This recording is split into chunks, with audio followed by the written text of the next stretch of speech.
আসসালামু আলাইকুম ভিউয়ার্স। তো আলহামদুলিল্লাহ আমরা কিন্তু পুরো খামারের পুরো ব্রুডিংয়ের পেপারটা বিছিয়ে ফেলছি। তো পেপারটা বিছানোর পর লোকটা কি আসছে আপনাদের অবশ্যই দেখতে পাচ্ছেন।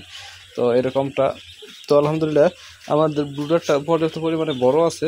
বড় থাকার ফলে কিন্তু আমাদের বাচ্চাগুলো ব্রুডারের নিচে আসতে পারতেছে, ব্রুডারের বাইরেও যেতে পারতেছে। আর এটা আমরা করার সময় ব্রুডারটা ওই দেখেন উপরে তুলে রাখছি, উপরে তুলে রাখিয়ে পরে এটা করতেছি।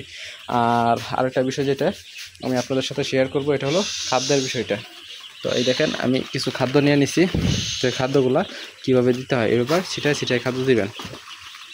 তো এই দেখেন পেপার উপর আমি ছিটায় খাদ্য যাচ্ছি, ওরা খাদ্যটা খাইতেছে। আর আমি যেটা করছি এটা হলো আগে পানিগুলা দিয়ে দিছি, পানির পাত্রগুলো দিয়ে দিছি, পানিও খাইতেছে এবং খাদ্যটা পানির পাত্রগুলোর ফাঁকে ফাঁকে দেওয়ার চেষ্টা করতেছি। তো পর্যাপ্ত পরিমাণে খাদ্য দেওয়ার চেষ্টা করবেন, যেহেতু এখন রাত, তাই আমার সারা রাত্র কাটার জন্য যতটা পরিমাণে খাদ্য প্রয়োজন আমি ততটাই দেওয়ার চেষ্টা করবেন ইনশাল্লাহ। তবে খাদ্য দেওয়ার সময় একটা জিনিস লক্ষ্য রাখবেন, খাদ্যটা অবশ্যই সঠিক পরিমাণে দেওয়ার চেষ্টা করতে একটু অনুভব করার চেষ্টা করবেন। বেশি খাদ্য দিলে নষ্ট হবে, তো আমি কিন্তু জায়গায় জায়গায় পজিশন বুঝে খাদ্যটা একটু খানিকটা বাড়ায় দিতেছি, যেখানে আমার খাদ্যটা কম নষ্ট হবে। যেমন এই পাশ দিয়ে আমি ইট দিছি, এই ইটের উপর আমি খাদ্যটা বাড়ায় দিতে পারি, এখানে আমার খাদ্যটা কম নষ্ট হবে।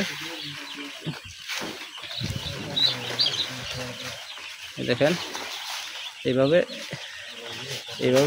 আসলে সঠিকভাবে যদি আপনি সব কিছু যত্ন নিতে পারেন, তাহলে আপনি লাভবান হতে পারবেন।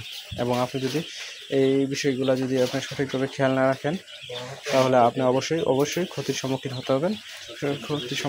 হবেন।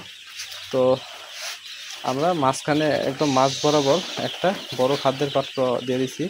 তো এখানে কিন্তু আপনারা এই খাদ্যের পাত্রটা দেওয়ার সময় একটা জিনিস লক্ষ্য রাখবেন, যাতে খাদ্যের পাত্রের নিচে কোনো বাচ্চা চাপা না পড়ে যায়।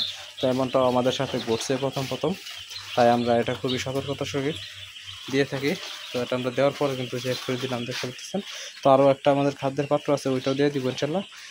আর আমি যেটা বললাম, আমরা জায়গায় জায়গায় একটু বেশি করে খাদ্য দিয়ে দিতেছি, যাতে আমাদের সারা রাত্রটা সঠিকভাবে চলে, যাতে এদের খাদ্যের কোনো সংকট না দেখা যায়।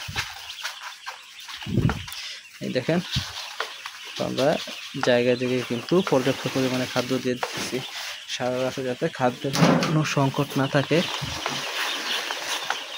দেখেন, তো আলহামদুলিল্লাহ মোটামুটি পুরোটা খামারে বেশ অনেকটা পরিমাণে খাদ্য দেওয়া হয়েছে। খাদ্য দিয়ে আমি পুরোটাই ভরে দিছি।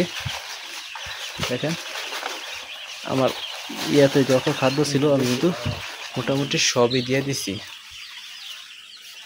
সবই কিন্তু খাদ্য দিয়ে ভরে দিছি পেপারগুলো। তো আরেকটা বিষয় আপনাদের ক্লিয়ার করে দেই, আপনারা অবশ্যই নতুন পেপার বিছানোর পর খাদ্য দিবেন, পুরাতন পেপারে খাদ্য দিবেন না। খাদ্য দিলে খাদ্যটা নষ্ট হবে, ওই খাদ্যটা আপনার মুরগি খাবে না। আর এই দেখেন আমরা এখন ব্রুডারটা নামাই দিব। যে মুরগিগুলো ব্রুডারের নিচে আসার প্রয়োজন, ওরা ব্রুডারের নিচে আসা করবো, এবং যেগুলোর ব্রুডারের বাইরে যাওয়ার প্রয়োজন, ওরা ব্রুডারের বাইরে চলে যাব। তো আমরা এখন গরম বলে ব্রুডারে আমরা 100 ওয়াটের তিনটা লাইট ব্যবহার করতেছি, অর্থাৎ 300 ওয়াট হিট ব্যবহার করতেছি। তো আলহামদুলিল্লাহ আজকে মোটামুটি ব্রুডিংয়ের বিষয়টা ক্লিয়ার করে দিলাম। তো আজকে ভিডিও এই পর্যন্তই। সকলে ভালো থাকবেন, সুস্থ থাকবেন। আসসালামু আলাইকুম।